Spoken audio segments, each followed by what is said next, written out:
Alors, deuxième système que l'on va présenter, c'est le système de la tourelle 2 axes.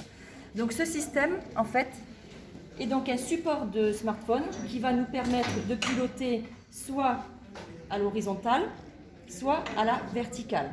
Donc je vais pouvoir paramétrer ici, regardez, par la télécommande, un système. Donc là, je pivote à l'horizontale. J'en profite aussi pour apprendre aux élèves à faire des mesures électriques au niveau tension et courant. Et ici, je peux programmer, commander un mouvement de rotation verticale. Et en même temps, si je déplace mes points de mesure, je vais pouvoir mesurer la tension et le courant.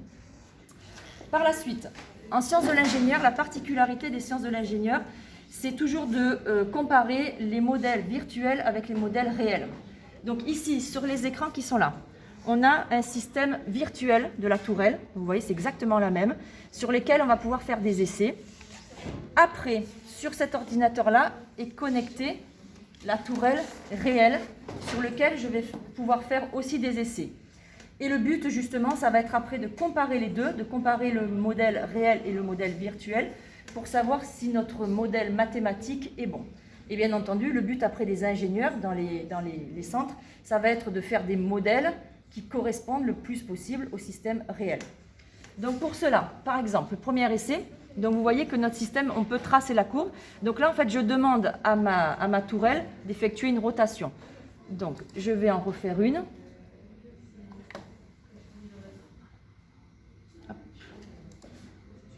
Donc, instantanément, je fais mon essai et j'ai ma courbe qui est tracée.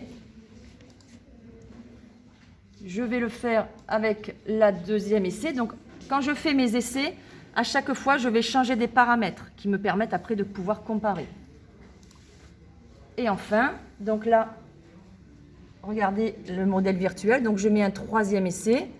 Je vois bien mon modèle virtuel qui tourne. Et après, je vois mes courbes qui s'affichent sur mon écran. Ces courbes-là, via un logiciel, je peux les récupérer de manière à pouvoir faire une étude électrique dessus. En sciences de l'ingénieur, on travaille beaucoup sur les asservissements. Donc après, là, on a le système réel. Donc avec notre tourelle. Donc même chose, je vais l'initialiser. Donc on a systématiquement le système qui signalise en réel. Donc on voit qu'il y a déjà des choses qui se passent.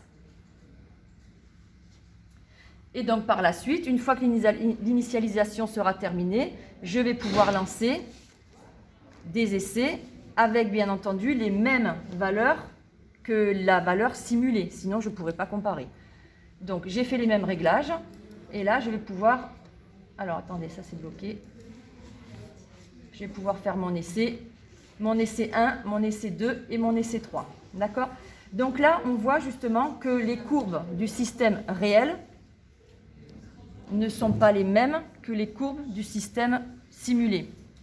Et dans ces cas-là, ce que l'on fait par la suite, ça va être justement de venir modifier le modèle, de modifier les paramètres électriques et mécaniques du système pour que le modèle théorique colle au plus près au modèle réel. Donc là, c'est un petit peu long de la mise en place.